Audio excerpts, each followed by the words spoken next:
Bonsoir Nelly, comment tu vas? Bonsoir Fatem, j'aime bien. Et toi, ça va? Ça va très bien. Je suis très contente de te retrouver avec moi aujourd'hui et surtout qu'on a partagé notre enfance ensemble. Donc, Oui. c'est vraiment un réel plaisir. Alors, pour le coup, j'ai appris que tu as une fille de 13 ans, chose que tu m'as cachée. Oui, effectivement, j'ai une petite fille de 3 ans. D'accord. Je suis contente. Félicitations d'ailleurs. Merci. Donc aujourd'hui, tu vas nous raconter ton histoire, ton vécu, comment est-ce que tu l'as ressenti, comment est-ce que tu l'as vécu. Et voilà, nous, on est aptes à écouter, moi personnellement d'ailleurs. D'accord, je ne sais pas par où commencer. Je vais commencer par l'année, parce que c'est vraiment une année qui m'a bouleversée. Ok. Donc, c'était en 2017, en avril, quand j'apprenais que j'attendais un bébé. J'avais 22 ans, oui. Et je m'en voulais à mort. Mais comment est-ce que, moi j'aimerais savoir, comment est-ce que tu as su que tu attendais un enfant? D'abord, c'est parce que j'avais un retard en fait. J'ai eu un retard et je ne voulais pas accepter que c'était une grossesse. Donc, je ne me suis pas précipitée pour faire le test. Je me suis dit non, attends un peu, ça va venir. Ne te presse pas, tu n'es pas enceinte. Du coup, j'ai laissé le mois passer, j'ai laissé 2 mois passer. Et c'est en fait dans le troisième mois que je me décide, mais c'est pas venu en vrai. Donc, tu es peut-être enceinte. Donc, je cours, je vais faire mon test et je vois qu'il est positif. Bon, je me suis enfermée dans la douche et j'ai passé mon temps à pleurer. Pleurer, pleurer toutes les larmes de mon corps. Et est-ce qu'on peut savoir pourquoi est-ce que tu pleurais? C'était parce que tu avais un ressenti, un regret. On aimerait bien savoir les émotions. Ben oui, j'avais un regret, je m'en voulais. Je me suis dit, j'aurais pu la même vie en fait. Je ne vais plus être jeune fille en fait. Je ne vais plus sortir, je ne vais plus m'amuser, je vais plus faire tout ce que j'aime parce que je ne peux pas m'occuper d'un enfant. C'est trop tôt, je peux pas, je sais même pas comment on fait, qu'est-ce que je vais dire à mes parents et tout. J'étais bouleversée et je me suis dit, c'est ta faute parce que si tu avais fait ton test un peu plus tôt, je me suis dit, si j'avais fait mon test un peu plus tôt, je ne serais pas arrivée à 3 mois là à savoir. Alors qu'à 3 mois, c'est pas possible, c'est un peu compliqué pour faire un avortement, tu vois. Donc je m'en voulais, je me suis dit, j'ai été négligente. Non seulement je n'ai pas pris de pilule, je ne me suis pas précipitée pour aller faire mon test, alors que si j'avais fait mon test, je ne pense pas que j'allais arriver à 3 mois, tu vois, parce que je ne voulais pas. C'est vrai que ça fait bizarre de le dire comme ça, que je ne voulais pas et tout, mais bon, c'est la vérité en fait. Quand elle est née, je n'arrêtais pas de me demander, de dire pardon à Dieu, de la regarder sans qu'elle sache pourquoi je la regarde et en train de lui dire, je suis désolée, j'ai failli faire en sorte que tu ne viennes pas et tout, sans qu'elle le sache. Il m'arrive des moments où je la regarde jusqu'à... Elle ne sait pas pourquoi je la regarde.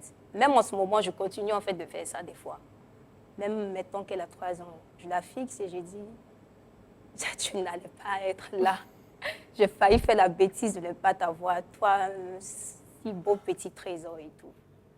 Et après, j'ai laissé le mois passer. Je n'ai pas vite informé mes parents d'abord et j'avais peur. Et vu que ma mère, elle ne vit pas ici, j'ai fait en sorte 2 mois sans lui parler.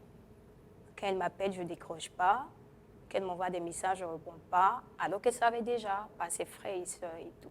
Et elle a dit à quelqu'un que dites-lui de me parler parce que c'est déjà là, c'est déjà arrivé. Je ne vais pas la tuer et qu'elle me parle. C'est comme ça, j'ai dit ok. Je l'ai appelée, on a bavardé. Elle m'a dit mais t'en fais pas et arrête de pleurer, c'est déjà arrivé, c'est notre bébé et tout ça. Je lui ai dit mais maman, je ne peux pas garder, je ne peux pas. Elle a dit non, continue. Je m'entêtais encore à dire que je ne pouvais pas garder, malgré que j'étais peut-être à 4 à 5 mois. Voilà. Il m'est arrivé même des fois d'avaler des trucs qui sont interdits aux femmes enceintes. Parce que je me disais, si je les prends, je vais peut-être saigner et ça va partir. Tellement je ne voulais pas. Et donc, j'ai laissé. En plus, j'étais en année de BTS. Voilà, c'était surtout ça. Je devais passer mon BTS en fin d'année, je crois, en septembre, octobre, là. Et les jours passaient, mon ventre se faisait voir. J'ai fini par accepter. jusqu'à ce qu'après, mon père soit venu en octobre. Et je l'ai évité aussi. Malgré qu'il savait, je ne voulais pas qu'il me voie avec un ventre. Donc, j'ai passé mon temps à l'éviter. Il était à Abidjan et je ne voulais pas le voir. Quand il m'appelle, je ne veux pas. Tout le monde m'appelle, mais ton père veut te voir. Je lui dis, je ne peux pas le voir. J'ai honte. Je ne veux pas qu'il me voie comme ça. Il m'a dit, arrête, viens, je veux te voir et tout. J'ai fini par voir papa. Il m'a pris dans ses bras, il m'a consolé et tout. Je lui ai dit merci. On a fêté mon anniversaire ensemble, tout ça. Et c'était bien. Jusqu'à ce que je donne naissance à la petite en novembre 2017. Et le père? Le père, il était là. Et lui, il voulait que je laisse l'enfant, il voulait du bébé et tout. Mais moi, je ne voulais pas. Je ne voulais pas parce que d'abord, je ne voulais plus être avec lui d'abord. Et c'est justement pour ça que je ne voulais pas garder le bébé. Parce que je me disais, ce n'est pas la peine de garder un bébé de quelqu'un avec qui tu ne veux pas être. Tu vois. Et après, il m'a demandé pardon, j'ai refusé. C'est à cause des parents que j'ai fini par accepter. Voilà. Et donc, la petite est née en 2017, en novembre. Voilà. C'était un 11 novembre 2017.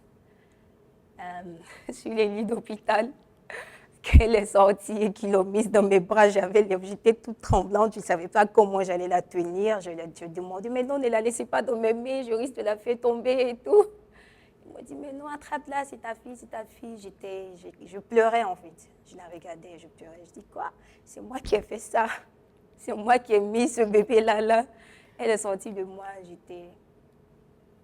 j'étais stupéfaite en fait. Et les années sont passées, elle a eu 1 an. Quand elle a commencé à grandir, quand je me regarde en train de lui donner à téter, je ne me reconnais pas, j'ai l'impression que ce n'est pas moi. Je suis étonnée, je la regarde à chaque fois, je dis, ah, c'est un bébé, comment je vais faire maintenant? Et pour le coup, comment ça a été au niveau de la charge financière? Est-ce que le père, il était présent psychologiquement, financièrement? Est-ce qu'il était là? Est-ce que les parents aussi étaient là pour vous accompagner dans tout ça? Oui, financièrement, tout allait bien. Le père, il s'en occupait bien avec les parents et tout. Tout le monde mettait la main à la pâte et tout. Mais psychologiquement, moi, ça n'allait pas. Parce que papa et maman, ils ne m'ont pas trop grondé en fait. Vu que je ne sais pas, c'est parce qu'ils ne vivent pas ici. Donc, ils ne m'ont pas trop grondé. Ils me disent que, ben non, nous, en Europe, en Amérique, on vit, on a l'habitude de voir les jeunes filles enceintes avec leur bébé et tout. Mais les parents, en fait, africains, avec qui j'étais ici à Abidjan, ils m'ont persécuté en fait.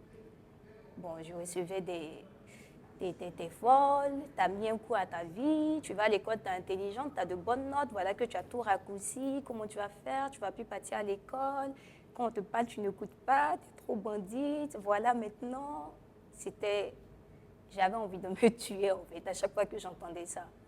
J'avais envie de fuir, aller loin, m'éloigner de tout le monde avec l'enfant ou la laisser. Et qu'est-ce qui t'a motivé à rester? Qu'est-ce qui t'a motivé à te battre malgré toutes ces injures, ces querelles, ces machins et tout?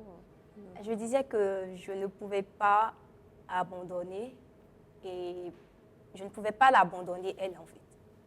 Je ne pouvais pas. C'est elle que je regardais et à chaque fois que je la regardais, je dis que mais elle n'a que moi en fait.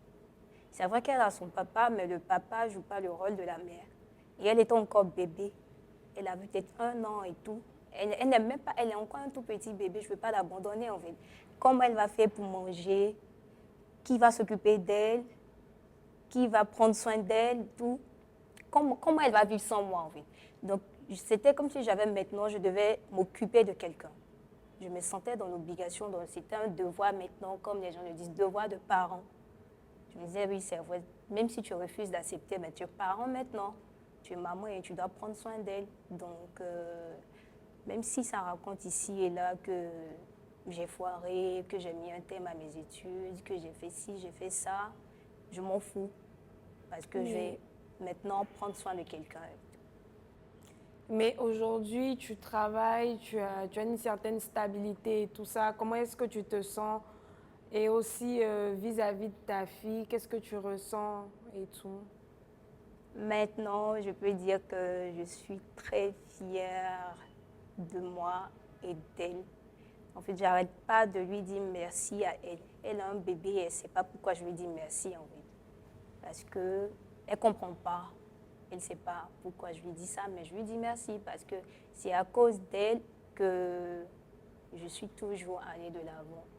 Si elle n'était pas dans ma vie, je ne sais pas comment est-ce que j'allais. Peut-être je voulais emprunter la voie de jeune fille qui aime s'amuser et tout, mais est-ce que ça allait me réussir comme actuellement où je suis maman en fait.